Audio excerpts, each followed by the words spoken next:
നമസ്കാരം. The deep ഡൈവിലേക്ക് എല്ലാവർക്കും സ്വാഗതം. നമ്മൾ ഇന്ന് പരിശോധിക്കാൻ പോകുന്നത് നിങ്ങൾ പങ്കുവച്ച ചില പ്രഭാഷണങ്ങളുടെ ഭാഗങ്ങളാണ്. തത്വചിന്തകനായ ജിദ്ദു കൃഷ്ണമൂർത്തിയുടെ കഴിവ്, പ്രതിഭ, പിന്നെ ഈ സർഗാത്മകത. ഇതിനെക്കുറിച്ചൊക്കെയുള്ള കാഴ്ചപ്പാടുകളിലേക്കാണ് നമ്മൾ കുറച്ചുകൂടി ആഴത്തിലിറങ്ങി ചെല്ലുന്നത്. ഇതിലെ പ്രധാന ലക്ഷ്യമെന്താന്ന് വെച്ചാൽ, എന്തുകൊണ്ടാണ് നമുക്ക് പല കഴിവുകളുണ്ടായിട്ടും ജീവിതത്തിൽ ഒരു സംതൃപ്തി തോന്നാത്തത്, അല്ലെങ്കിൽ എത്രയൊക്കെ നേടിയാലും അവസാനം ഒരു സാധാരണത്വത്തിൽ പെട്ടുപോയ പോലെ തോന്നുന്നത്? അതെ, ആ ഒരു തോന്നൽ അത് വളരെ പ്രധാനപ്പെട്ടതാണ്. ഇതിലെ ആശയങ്ങളിലേക്ക് കടക്കുന്നതിന് മുൻപ് തന്നെ നമ്മളെ ചിന്തിപ്പിക്കുന്ന ഒരു വാചകമുണ്ട്. ലോകത്തിലെ ഏറ്റവും വലിയ കലാകാരന്മാരും സംഗീതജ്ഞരുമൊക്കെ അവരുടെ കലയിൽ അസാധാരണ കഴിവുള്ളവരായിരിക്കാം. പക്ഷെ അവരുടെ ദൈനംദിന ജീവിതം നോക്കിയാൽ അവർ നിങ്ങളെയും എന്നെയും പോലെ ശരിക്കും സാധാരണ മനുഷ്യരാണ്. വഴക്കിടുന്നു, അസൂയപ്പെടുന്നു, വിഷമിക്കുന്നു. അപ്പോൾ ഈ കഴിവും ജീവിതവും തമ്മിൽ എവിടെയാണ് ബന്ധം നഷ്ടപ്പെടുന്നത്? ഈയൊരു ചോദ്യമാണ് ഈ ചർച്ചയുടെ എല്ലാം കേന്ദ്രബിന്ദു. കൊള്ളാം. ആ ഒരു ചിന്തയിൽ നിന്ന് തന്നെ തുടങ്ങാം. ഈ കഴിവുകൾ ലോകത്തിനു മുന്നിൽ എങ്ങനെയെങ്കിലും പ്രകടിപ്പിച്ച് വിജയിക്കണമെന്നൊരു ഭയങ്കര സമ്മർദ്ദം നമുക്കെല്ലാവർക്കും എപ്പോഴും തോന്നാറില്ലേ? ചെറുപ്പം മുതലേ കേൾക്കുന്ന ചോദ്യമാണ്. വലുതാകുമ്പോൾ ആരാകണം? ഒരു ഡോക്ടറാകണം, എഞ്ചിനീയർ ആകണം, വലിയ നിലയിലെത്തണം. സമ്പത്തും പ്രശസ്തിയും ഒരു വലിയ വീടുമൊക്കെയാണ് സമൂഹം വിജയത്തിന്റെ അളവുകോലായി നമ്മുടെ മുന്നിൽ വെക്കുന്നത്. തീർച്ചയായും ആ സാമൂഹിക സമ്മർദ്ദം ഒരു വലിയ ഘടകം തന്നെയാണ്. പക്ഷേ കൃഷ്ണമൂർത്തി കുറച്ചുകൂടി ആഴത്തിലേക്ക് പോകുന്നുണ്ട്. ഈ വിജയിക്കാനും എന്തെങ്കിലും ആകാനുള്ള ആഗ്രഹം സമൂഹത്തിൽ നിന്ന് മാത്രമല്ല വരുന്നത്. അത് നമ്മുടെ ഉള്ളിൽ തന്നെയുള്ള ഒരു തരം ശൂന്യതയിൽ നിന്നാണ്, ഒരു പോരായ്മ എന്ന തോന്നലിൽ നിന്നാണ് ഉത്ഭവിക്കുന്നത്. ഞാൻ ഒന്നുമല്ല എന്നൊരു ആഴത്തിലുള്ള ചിന്ത. അതുകൊണ്ട് പുറം ലോകത്ത് എന്തെങ്കിലും ആയിത്തീർന്നാൽ ഒരുപക്ഷേ ഈ ഉള്ളിലെ ശൂന്യത നികത്താൻ കഴിയുമെന്ന് നമ്മൾ വെറുതെ വിശ്വസിച്ചു പോകുന്നു. അതെ, ശരിയാണ് നിങ്ങൾ പറഞ്ഞ ആ ശൂന്യതയുടെ കാര്യം. ചിലപ്പോഴൊക്കെ എത്ര തിരക്കിനിടയിലും ഒരുപാട് ആളുകളുടെ കൂടെ ഇരിക്കുമ്പോഴും പെട്ടെന്നൊരു നിമിഷം നമ്മൾ ഒറ്റപ്പെട്ടു പോയതായി തോന്നാറില്ലേ? എല്ലാത്തിൽ നിന്നും പൂർണ്ണമായി വിച്ഛേദിക്കപ്പെട്ടൊരവസ്ഥ. ഈ പ്രഭാഷണത്തിൽ പറയുന്നത് പോലെ ആ ഭീകരമായ ഒറ്റപ്പെടലിൽ നിന്ന് രക്ഷപ്പെടാനുള്ളൊരു മാർഗമായിട്ടാണോ നമ്മൾ ഈ നേട്ടങ്ങളുടെ എല്ലാം പിന്നാലെ ഓടുന്നത്? അതെ, കൃത്യം. ആ ഒറ്റപ്പെടൽ സഹിക്കാൻ കഴിയാത്ത ഒന്നാണ്. അതിനെ മറികടക്കാനാണ് നമ്മൾ പലതരം പ്രവർത്തനങ്ങളിൽ ഏർപ്പെടുന്നത്. ചിലർ സാമൂഹിക സേവനത്തിന് പോകും, ചിലർ രാഷ്ട്രീയ പാർട്ടികളിൽ ചേരും, മറ്റു ചിലർ ഭക്തിയുടെ മാർഗം സ്വീകരിക്കും. പക്ഷെ ഇതിലെല്ലാം ഒരു അപകടം ഒളിഞ്ഞിരിപ്പുണ്ട്. അതെന്താണ്? ഒറ്റപ്പെടൽ മറക്കാൻ മറ്റുള്ളവരുമായി ചേർന്ന് പ്രവർത്തിക്കുന്നത് ഒരു നല്ല കാര്യമല്ലേ? നല്ലതാണ്. പക്ഷെ അതിന്റെ പിന്നിലെ ചേതോവികാരം എന്താണെന്ന് നമ്മൾ ശ്രദ്ധിക്കണം. കൃഷ്ണമൂർത്തി പറയുന്നതിലെ വിരോധാഭാസം ഇതാണ്. ഈ ഒറ്റപ്പെടലിൽ നിന്ന് രക്ഷപ്പെടാൻ നമ്മൾ ചെയ്യുന്ന ഓരോ കാര്യവും അത് നമ്മളെ കൂടുതൽ ഒറ്റപ്പെടുത്തുകയാണ് ചെയ്യുന്നത്. അതെങ്ങനെ? കാരണം ഈ പ്രവർത്തനങ്ങളുടെ എല്ലാം കേന്ദ്രം ഞാനാണ്. എന്റെ ആശയം, എന്റെ പാർട്ടി, എന്റെ ദൈവം, എന്റെ വിജയം. ഇങ്ങനെ ഞാൻ കേന്ദ്രീകൃതമായ ഏതൊരു പ്രവർത്തനവും മറ്റുള്ളവരിൽ നിന്ന് നമ്മളെ വേർതിരിക്കുകയുള്ളൂ. അത് കൂടുതൽ മതിലുകൾ പണിയുകയാണ് ചെയ്യുന്നത്. ആ പറഞ്ഞത് കൊള്ളാം. നമ്മൾ ഒരു ഗ്രൂപ്പിന്റെ ഭാഗമാകുമ്പോൾ ആ ഗ്രൂപ്പിലില്ലാത്തവരെ നമ്മൾ ഒരുപക്ഷെ ശത്രുക്കളായി കാണാൻ തുടങ്ങും. എന്റെ വിശ്വാസം ശരി, നിങ്ങളുടെ വിശ്വാസം തെറ്റ് എന്ന രീതിയിലേക്ക് കാര്യങ്ങൾ മാറും. അപ്പോൾ ഇതിന്റെ പരിഹാരം എന്താണ്? അതിനുള്ള പരിഹാരം ഈ പ്രക്രിയയെ എതിർക്കുകയോ കുറ്റപ്പെടുത്തുകയോ ചെയ്യുക എന്നതല്ല, മറിച്ചതിനെ പൂർണ്ണമായി മനസ്സിലാക്കുക എന്നതാണ്. ഞാൻ എന്ന ചിന്ത എങ്ങനെയാണ് ഈ വേർതിരിവുണ്ടാക്കുന്നതെന്ന് നിരീക്ഷിക്കുക. ആ ഒരു തിരിച്ചറിവുണ്ടാകുന്ന നിമിഷം ഒരു മാറ്റം സംഭവിക്കാൻ തുടങ്ങും. അപ്പോൾ നിങ്ങൾ നിങ്ങളുടെ കഴിവുകൾ ഉപയോഗിക്കും. പക്ഷെ അതിൽ പ്രശസ്തനാകാനോ എന്തെങ്കിലും നേടാനോ ഉള്ള ആഗ്രഹമുണ്ടാകില്ല. പ്രശസ്തനാകാൻ വേണ്ടി മാത്രം വയലിൻ വായിക്കുന്ന ഒരാളെപ്പോലെ ആകരുത് നമ്മൾ. കാരണം വയലിൻ കയ്യിലില്ലാത്തപ്പോൾ അയാൾ ഒന്നുമല്ലാതായിത്തീരുന്നു. ആ ആശ്രിതത്വമാണ് യഥാർത്ഥ പ്രശ്നം. അതിൽ നിന്ന് പുറത്തു വരുമ്പോഴാണ് ശരിക്കുള്ള സ്വാതന്ത്ര്യം അനുഭവിക്കാൻ കഴിയുന്നത്. ഈ പ്രഭാഷണങ്ങളിലെ അടുത്തൊരു ഭാഗം എന്നെ ശരിക്കും ചിന്തിപ്പിച്ചു. കഴിവുകളും അവസരങ്ങളും ഒക്കെ ഉണ്ടായിട്ടും എന്തുകൊണ്ടാണ് നമ്മളിൽ ഭൂരിഭാഗം പേരും ഒരുതരം സാധാരണത്വത്തിൽ ഒതുങ്ങിപ്പോകുന്നത്? ഞാനൊരു സാധാരണക്കാരനാണ്, അല്ലെങ്കിൽ എനിക്കിതിനപ്പുറം പോകാൻ കഴിയില്ല എന്നൊക്കെ നിങ്ങൾ എപ്പോഴെങ്കിലും ചിന്തിച്ചിട്ടുണ്ടോ? എനിക്കിത് പലപ്പോഴും തോന്നിയിട്ടുണ്ട്. എന്തുകൊണ്ടാണ് നമുക്ക് ആ ഒരു പരിധി ഭേദിക്കാൻ കഴിയാത്തത്? കൃഷ്ണമൂർത്തിയുടെ കാഴ്ചപ്പാടിൽ സാധാരണത്വം അല്ലെങ്കിൽ മീഡിയോക്രിറ്റി എന്ന് പറയുന്നത് വളരെ ഉയർന്ന നിലയിലുമല്ല വളരെ താഴ്ന്ന നിലയിലുമല്ല ഒരുതരം സുരക്ഷിതമായ അവസ്ഥയാണ്. ഉള്ളിലെ ആ ദാരിദ്ര്യം, ആ പോരായ്മ മറച്ചുവെക്കാൻ നമ്മൾ കണ്ടെത്തുന്ന ചില പുറംമോടുകളുണ്ട്. ഓക്കെ. അത് വളരെ മാന്യമായി വസ്ത്രം ധരിക്കുന്നതാകാം, അല്ലെങ്കിൽ നേരെ തിരിച്ച് ഹിപ്പികളെപ്പോലെ മുടി നീട്ടി വളർത്തി സമൂഹത്തിലെ എല്ലാത്തിനോടും പ്രതിഷേധിക്കുന്നതായി അഭിനയിക്കുന്നതുമാകാം. രണ്ടും ഒരേ നാണയത്തിന്റെ ഇരുവശങ്ങളാണ്. ഒന്ന്, സമൂഹത്തോട് ചേർന്ന് നിന്നുകൊണ്ട് സുരക്ഷിതത്വം കണ്ടെത്തുന്നു. മറ്റൊന്ന്, സമൂഹത്തെ എതിർത്തുകൊണ്ട് ഒരു കൃത്രിമമായ വ്യക്തിത്വമുണ്ടാക്കുന്നു. അപ്പോ രണ്ടും ഒരുതരം ഒളിച്ചോട്ടമാണെന്നാണോ നിങ്ങൾ പറയുന്നത്? അതെ, കൃത്യമായി പറഞ്ഞാൽ അതുതന്നെ. ഈ പോരായ്മ എന്ന തോന്നലിന്റെ യഥാർത്ഥ കാരണം ഒന്നേയുള്ളൂ: താരതമ്യം. നിങ്ങൾ മറ്റൊരാളുമായി സ്വയം താരതമ്യം ചെയ്യുന്ന ആ നിമിഷം തന്നെ നിങ്ങൾക്കെന്തോ കുറവുണ്ടെന്ന് തോന്നൽ ഉടലെടുക്കുന്നു. കൃഷ്ണമൂർത്തിയുടെ തന്നെ ഒരു വാചകമുണ്ട്: ഞാൻ എന്നെ നിങ്ങളുമായി താരതമ്യം ചെയ്യുമ്പോൾ നിങ്ങൾ കൂടുതൽ ബുദ്ധിയുള്ളവനും സുന്ദരനുമാണെന്ന് ഞാൻ കാണുന്നു. ആ നിമിഷം ഞാൻ എന്നോട് തന്നെ പറയുന്നു, ഞാൻ എത്ര വിഡ്ഢിയാണെന്ന്. ഈയൊരു പ്രക്രിയയാണ് നമ്മളെ സാധാരണത്വത്തിൽ തളച്ചിടുന്നത്. അത് വളരെ ശരിയാണ്. ഇന്നത്തെ സോഷ്യൽ മീഡിയയുടെ ലോകത്ത് ഇത് വളരെ വ്യക്തമായി കാണാം. മറ്റൊരാളുടെ അവധികാല ആഘോഷത്തിന്റെ ഫോട്ടോ കാണുമ്പോഴാണ് നമ്മുടെ ജീവിതം എത്ര ബോറിംഗ് ആണെന്ന് നമുക്ക് തോന്നുന്നത്. അല്ലെങ്കിൽ മറ്റൊരാളുടെ വിജയം കാണുമ്പോഴാണ് നമ്മളൊന്നും നേടിയില്ലല്ലോ എന്ന് വിഷമിക്കുന്നത്. ആ താരതമ്യം തുടങ്ങുന്ന നിമിഷം തന്നെ നമ്മുടെ ഉള്ള സമാധാനം നഷ്ടപ്പെടുന്നു. കൃത്യമായി. അപ്പോൾ ഇതിൽ നിന്നുള്ള മോചനം എവിടെയാണ്? താരതമ്യത്തിൽ നിന്നുള്ള മോചനത്തിലൂടെയാണ് അത് സാധ്യമാകുന്നത്. നിങ്ങൾ സ്വയം അളക്കുന്നതും താരതമ്യം ചെയ്യുന്നതും നിർത്തുന്ന ഒരു നിമിഷത്തെക്കുറിച്ച് ആലോചിച്ചു നോക്കൂ. ആ നിമിഷത്തിൽ ഈ പോരായ്മ എന്ന തോന്നലുണ്ടോ? നിങ്ങൾ നിങ്ങളായിരിക്കുന്ന അവസ്ഥയല്ലേ അവിടെയുള്ളൂ? പക്ഷേ എനിക്കൊരു സംശയമുണ്ട്. ഈ താരതമ്യമില്ലെങ്കിൽ പിന്നെ നമുക്ക് എങ്ങനെ വളരാൻ കഴിയും? ഒരു നല്ല പാട്ടുകാരനെ കേൾക്കുമ്പോഴല്ലേ നമുക്ക് കൂടുതൽ നന്നായി പാടാനൊരു പ്രചോദനം കിട്ടുന്നത്. അതിനെയും ഒരുതരം താരതമ്യമായി കാണാൻ സാധിക്കില്ലേ? വളരെ നല്ല ചോദ്യമാണ്.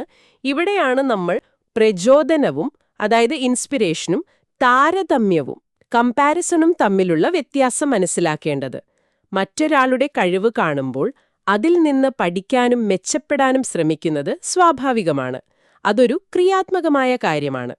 പക്ഷെ താരതമ്യം അതല്ല. താരതമ്യം എന്നത് നിങ്ങളുടെ മൂല്യം നിർണയിക്കുന്നത് മറ്റൊരാളുമായി സർക്കാമണി ചെയ്താണ്. അയാൾ എന്നേക്കാൾ കേമനാണ്, അതുകൊണ്ട് ഞാൻ മോശമാണ് എന്ന ചിന്തയാണ് താരതമ്യം. പ്രചോദനത്തിൽ ആ വിധിതീർപ്പില്ല, അവിടെ പഠനം മാത്രമേ ഉള്ളൂ. ഈ സൂക്ഷ്മമായ വ്യത്യാസം മനസ്സിലാക്കുമ്പോഴാണ് നമ്മൾ താരതമ്യത്തിന്റെ കെണിയിൽ നിന്ന് പുറത്തു കടക്കുന്നത്. അപ്പോൾ ഈ താരതമ്യം ഇല്ലാതാകുമ്പോൾ ഞാൻ എന്ന ഭാവം കുറയുമല്ലോ. ഒരുപക്ഷെ അങ്ങനെയുള്ളൊരു മനസ്സിൽ നിന്നായിരിക്കുമോ യഥാർത്ഥ സർഗാത്മകത അല്ലെങ്കിൽ ക്രിയേറ്റിവിറ്റി വരുന്നത്? കാരണം പലപ്പോഴും നമ്മൾ ക്രിയേറ്റിവിറ്റിയെപ്പോലും എന്റെ കവിത, എന്റെ ചിത്രം എന്നൊക്കെ പറഞ്ഞ് അടയാളപ്പെടുത്താറുണ്ടല്ലോ. അതെ, അടുത്ത പ്രധാനപ്പെട്ട വിഷയവും അതുതന്നെയാണ്. എന്താണ് യഥാർത്ഥ സർഗാത്മകത? നമ്മൾ സാധാരണയായി ചിന്തിക്കുന്നത് ചിത്രരചന, സംഗീതം, എഴുത്ത് എന്നൊക്കെയാണ്. പക്ഷേ കൃഷ്ണമൂർത്തി ഇവിടെ 2 തരം സർഗാത്മകതയെക്കുറിച്ച് പറയുന്നുണ്ട്. അത് മനസ്സിലാക്കുമ്പോഴാണ് ഈ വിഷയം കൂടുതൽ വ്യക്തമാകുന്നത്. 2 തരമോ? അതെങ്ങനെയാണ്? ഒന്ന്, മനുഷ്യനിർമ്മിതമായ സർഗാത്മകത. ഇത് വരുന്നത് നമുക്ക് അറിയുന്ന കാര്യങ്ങളിൽ നിന്നാണ്. അതായത് നമ്മൾ ഇതുവരെ നേടിയ അറിവ്, നമ്മുടെ ഓർമ്മകൾ, അനുഭവങ്ങൾ, പരിശീലനം എന്നിവയിൽ നിന്നെല്ലാം രൂപപ്പെടുന്ന ഒന്നാണിത്. ഓക്കെ. ഒരു പ്രത്യേക രീതിയിൽ വയലിൻ വായിക്കാൻ പഠിക്കുന്നത് ഇതിനൊരു ഉദാഹരണമാണ്. രണ്ടാമത്തേതാണ് യഥാർത്ഥ സർഗാത്മകത. അത് അറിയുന്ന കാര്യങ്ങളിൽ നിന്നുള്ള പൂർണ്ണമായ സ്വാതന്ത്ര്യത്തിൽ നിന്നാണ് ജനിക്കുന്നത്. അതായത് ഭൂതകാലത്തിന്റെയോ ഓർമ്മകളുടെയോ ഭാരമില്ലാത്ത തികച്ചും നിശബ്ദമായ ഒരു മനസ്സിൽ നിന്ന് വരുന്ന ഒന്നാണത്. അപ്പോ ശരിക്കും പറഞ്ഞാൽ നമ്മൾ ക്രിയേറ്റീവ് എന്ന് വിളിക്കുന്ന മിക്ക കാര്യങ്ങളും, അതായത് ഒരു പാട്ട് കമ്പോസ് ചെയ്യുന്നതോ ഒരു ചിത്രം വരയ്ക്കുന്നതോ ഒക്കെ കൃഷ്ണമൂർത്തിയുടെ കാഴ്ചപ്പാടിൽ വെറും ഓർമ്മയുടെയും പരിശീലനത്തിന്റെയും ഒരു ആവർത്തനം മാത്രമാകാം, അല്ലേ? യഥാർത്ഥ സർഗാത്മകത എന്നത് ഇതൊന്നുമില്ലാത്ത ഒരു അവസ്ഥയിൽ നിന്നാണ് വരുന്നത് എന്നതുതന്നെ ഒരു ഞെട്ടിക്കുന്ന ചിന്തയാണ്. അതൊരു വിപ്ലവകരമായ ആശയം തന്നെയാണ്. ഇവിടെയാണ് പേരും പ്രശസ്തിയും ഇല്ലാതിരിക്കുന്നതിന്റെ ഒരു ഭംഗിയെക്കുറിച്ച് അദ്ദേഹം സംസാരിക്കുന്നത്. പണ്ടത്തെ കാലത്ത് വലിയ പള്ളികളും അമ്പലങ്ങളും നിർമ്മിച്ച ശില്പികളുടെ ഒന്നും പേര് നമുക്കറിയില്ല. ബൈബിളിലെ പല ഭാഗങ്ങളും എഴുതിയത് ആരാണെന്ന് നമുക്കറിയില്ല. ശരിയാണ്. അവരുടെ ലക്ഷ്യം പണമോ പ്രശസ്തിയോ ആയിരുന്നില്ല. ഞാൻ എന്ന ഭാവം മാറ്റിവെച്ച് ആ സൃഷ്ടിയിൽ അവർ പൂർണ്ണമായി ലയിച്ചിരിക്കാം. അതിനെയാണ് അദ്ദേഹം അനോണിമിറ്റി എന്നു പറയുന്നത്. ആ അജ്ഞാതമായിരിക്കുന്ന അവസ്ഥയിൽ ഒരു പ്രത്യേക സൗന്ദര്യമുണ്ട്. ആ വ്യക്തിപരമായ ലക്ഷ്യങ്ങൾ ഇല്ലാതാകുമ്പോൾ സർഗാത്മകതയ്ക്ക് മറ്റൊരു തലം കൈവരുന്നു, അത് ശരിയാണ്. പക്ഷേ അറിവില്ലാതെ എങ്ങനെ പുതിയതൊന്ന് സൃഷ്ടിക്കാൻ കഴിയും? ഒരു ശാസ്ത്രജ്ഞന് പുതിയ കണ്ടുപിടുത്തം നടത്തണമെങ്കിൽ പഴയ കാര്യങ്ങൾ പഠിക്കണ്ടേ? തീർച്ചയായും വേണം. ഇതിലെ ഏറ്റവും പ്രധാനപ്പെട്ട ആശയം ഇതാണ്: ഈ യഥാർത്ഥ സർഗാത്മകതയ്ക്ക് പിന്നീട് അറിവിനെ ഒരു ഉപകരണമായി ഉപയോഗിക്കാൻ സാധിക്കും. പക്ഷേ അതിന്റെ ഉറവിടം അറിവല്ല. ആ സർഗാത്മകമായ അവസ്ഥ ആദ്യം വരുന്നു. പിന്നീട് അതിനെ പ്രകടിപ്പിക്കാൻ ആവശ്യമെങ്കിൽ അറിവിനെ ഉപയോഗിക്കുന്നു. അല്ലാതെ അറിവിൽ നിന്ന് തുടങ്ങുകയല്ല ചെയ്യുന്നത്. അങ്ങനെയുള്ള ഒരു സർഗാത്മകാവസ്ഥയിൽ നിൽക്കുന്ന മനസ്സിന് അത് പ്രകടിപ്പിക്കണമെന്നോ അതിലൂടെ എന്തെങ്കിലും നേടണമെന്നോ ഉള്ള നിർബന്ധം പോലും ഉണ്ടാകണമെന്നില്ല. അതതിന്റെ പൂർണ്ണതയിൽ സ്വയം നിലനിൽക്കുന്നു. ഓക്കെ, ഈ ആശയങ്ങളെല്ലാം വളരെ ആഴത്തിലുള്ളതാണ്. പക്ഷെ ഇതെങ്ങനെ നമ്മുടെയൊക്കെ ദൈനംദിന ജീവിതത്തിലേക്ക് കൊണ്ടുവരും? നമുക്കെല്ലാവർക്കും ജോലി ചെയ്യാനും ജീവിക്കാനും പലതരം കഴിവുകൾ അല്ലെങ്കിൽ സ്കിൽ ആവശ്യമാണ്. ഒരു ഡോക്ടർക്ക് രോഗം കണ്ടെത്താനുള്ള കഴിവ് വേണം, ഒരു മരപ്പണിക്കാരന് അതിന്റെ വൈദഗ്ധ്യം വേണം. ഇതിനെക്കുറിച്ച് എന്താണ് ഈ പ്രഭാഷണങ്ങളിൽ പറയുന്നത്? അത് വളരെ പ്രധാനപ്പെട്ടൊരു ചോദ്യമാണ്. വൈദഗ്ധ്യം അനിവാര്യമാണ്. പക്ഷേ കൃഷ്ണമൂർത്തി ഒരു മുന്നറിയിപ്പ് നൽകുന്നുണ്ട്. നമ്മൾ വൈദഗ്ധ്യത്തിൽ മാത്രം ശ്രദ്ധ കേന്ദ്രീകരിക്കുമ്പോൾ അത് പതിയെ യാന്ത്രികമായി മാറും. ഒരുതരം അഹങ്കാരത്തിനും ആത്മപ്രശംസയ്ക്കും അത് കാരണമായേക്കാം. ഞാനൊരു മികച്ച സർജനാണ് എന്ന ചിന്ത ആ വൈദഗ്ധ്യത്തെ മലിനമാക്കും. അപ്പോൾ വൈദഗ്ധ്യം മാത്രം പോരാ എന്നാണോ? പോരാ. യഥാർത്ഥ വൈദഗ്ധ്യം ശരിയായി പ്രവർത്തിക്കണമെങ്കിൽ അതിനോടൊപ്പം മറ്റ് 2 ഘടകങ്ങൾ കൂടി വേണമെന്ന് അദ്ദേഹം പറയുന്നു. വ്യക്തത, അതായത് ക്ലാരിറ്റി, പിന്നെ കാരുണ്യം, കമ്പാഷൻ. ഈ 3ഉം ചേരുമ്പോഴാണ് ജീവിതം ഒരു കലയായി മാറുന്നത്. വ്യക്തത, കാരുണ്യം, ഈ വാക്കുകൾ കേൾക്കാൻ നല്ല ഭംഗിയുണ്ട്. പക്ഷേ എന്താണ് വ്യക്തത എന്നതുകൊണ്ട് കൃഷ്ണമൂർത്തി ഉദ്ദേശിക്കുന്നത്? വ്യക്തത എന്നത് ചിന്തയുടെ ഒരു തെളിച്ചമാണ്. അതിനെ മനസ്സിലാക്കാൻ അദ്ദേഹം 3 കലകളെക്കുറിച്ച് സംസാരിക്കുന്നുണ്ട്. ഒന്നാമത്തേത് കേൾവിയുടെ കല, ആർട്ട് ഓഫ് ലിസണിംഗ്. കേൾവിയുടെ കല? അത് നമ്മളെല്ലാവരും ദിവസവും ചെയ്യുന്ന കാര്യമല്ലേ? ആണോ? ഒരാൾ സംസാരിക്കുമ്പോൾ നമ്മൾ ശരിക്കും കേൾക്കുകയാണോ ചെയ്യുന്നത്, അതോ മനസ്സിൽ മറുപടി തയ്യാറാക്കുകയാണോ, അല്ലെങ്കിൽ ഇയാൾ ഇതുതന്നെയാവും പറയാൻ പോകുന്നത് എന്ന മുൻവിധിയോടെ കേൾക്കുകയാണോ? ആ മാനസികമായ ശബ്ദങ്ങളെല്ലാം നിർത്തിവെച്ച് ഒരു വാക്കുപോലും വിടാതെ, ഒരു വിധിതീർപ്പുമില്ലാതെ പൂർണ്ണമായി കേൾക്കാനുള്ള കഴിവിനെയാണ് കേൾവിയുടെ കല എന്ന് പറയുന്നത്. സത്യം പറഞ്ഞാൽ നമ്മുടെ അടുത്ത ബന്ധങ്ങളിൽ പോലും നമ്മളിങ്ങനെ കേൾക്കാറില്ല. അത് ശരിയാണ്. ഇനി രണ്ടാമത്തെ കലയോ? അത് കാഴ്ചയുടെ കലയാണ്, ആർട്ട് ഓഫ് സീയിങ്. ഒരു പ്രത്യേക ലക്ഷ്യമോ ആഗ്രഹമോ ഇല്ലാതെ കാര്യങ്ങളെ വെറുതെ നിരീക്ഷിക്കാനുള്ള കഴിവ്. ഉദാഹരണത്തിന്, ഒരു പൂവിനെ നോക്കുമ്പോൾ ഇതൊരു റോസാപ്പൂവാണ്, നല്ല ഭംഗിയുണ്ട്, ഇത് ഞാൻ പറിക്കണം എന്ന ചിന്തകളില്ലാതെ ആ പൂവിനെ പൂവായി മാത്രം കാണാൻ കഴിയുക. അല്ലെങ്കിൽ ഒരു വ്യക്തിയെ കാണുമ്പോൾ അയാളെക്കുറിച്ച് നമ്മൾ കേട്ടിട്ടുള്ള അഭിപ്രായങ്ങളുടെ ഒരു ലേബിൾ ചാർത്താതെ കാണാൻ കഴിയുക. ഇൻസ്റ്റഗ്രാമിൽ പോസ്റ്റ് ചെയ്യാനല്ലാതെ ഒരു സൂര്യാസ്തമയം കാണുന്നത് പോലെ. കൊള്ളാം. ഇനി മൂന്നാമത്തത് പഠനത്തിന്റെ കലയാണ്, അല്ലേ? അതെ, ആർട്ട് ഓഫ് ലേണിംഗ്. ഇത് വളരെ രസകരമാണ്. നമുക്ക് ജീവിക്കാൻ ആവശ്യമായ അറിവുകൾ നേടുക. ഉദാഹരണത്തിന്, ഒരു ഭാഷ പഠിക്കുന്നതുപോലെ. പക്ഷേ അനാവശ്യമായ മാനസിക പ്രതികരണങ്ങൾ മനസ്സിൽ രേഖപ്പെടുത്താതിരിക്കുക. അതെങ്ങനെയാ? അതായത്, ആരെങ്കിലും നിങ്ങളെ പുകഴ്ത്തുമ്പോഴോ ഇകഴ്ത്തുമ്പോഴോ ഉണ്ടാകുന്ന ആ സുഖവും ദുഃഖവും ഒരു മുറിപ്പാട് പോലെ മനസ്സിൽ സൂക്ഷിക്കാതിരിക്കുക. കാരണം ഈ മുറിപ്പാടുകളാണ് പതിയെ പതിയെ ഞാൻ എന്ന ഭാവത്തെ കെട്ടിപ്പടുക്കുന്നത്. കൊള്ളാം. അപ്പോ വ്യക്തത എന്ന് പറഞ്ഞാൽ മുൻവിധിയില്ലാതെ കേൾക്കാനും ലേബലുകളില്ലാതെ കാണാനും മാനസിക മുറിപ്പാടുകളില്ലാതെ പഠിക്കാനുമുള്ള കഴിവാണ്. ഇനി കാരുണ്യത്തിന്റെ പങ്കെന്താണ്? ഈ വ്യക്തതയും കാരുണ്യവുമില്ലാത്ത വൈദഗ്ധ്യം എന്താണ് ചെയ്യുന്നതെന്ന് നോക്കൂ. അതാണ് നമ്മൾ ഇന്ന് ലോകത്ത് കാണുന്ന കൗശലങ്ങളും വഞ്ചനയും ചൂഷണവുമെല്ലാം. വളരെ വൈദഗ്ധ്യമുള്ള ഒരു വക്കീലിന് വ്യക്തതയും കാരുണ്യവുമില്ലെങ്കിൽ അയാൾ ആ കഴിവിനെ നിരപരാധിയെ ശിക്ഷിക്കാൻ ഉപയോഗിച്ചേക്കാം.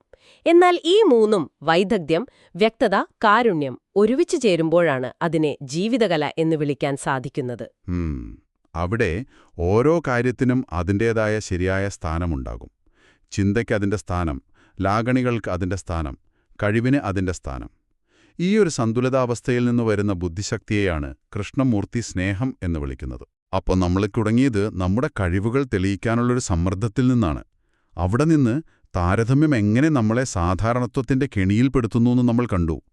പിന്നീട് സർഗാത്മകതയെക്കുറിച്ചുള്ള തികച്ചും പുതിയൊരു കാഴ്ചപ്പാട് മനസ്സിലാക്കി. ഒടുവിൽ വൈദഗ്ധ്യവും വ്യക്തതയും കാരുണ്യവും ചേർന്ന ഒരു സമ്പൂർണമായ ജീവിത ദർശനത്തിലാണ് നമ്മളിപ്പോൾ എത്തിനിൽക്കുന്നത്. അതെ, ഇത്രയും നേരം സംസാരിച്ചതിലെല്ലാം ഒരു പൊതുവായ സന്ദേശമുണ്ട്.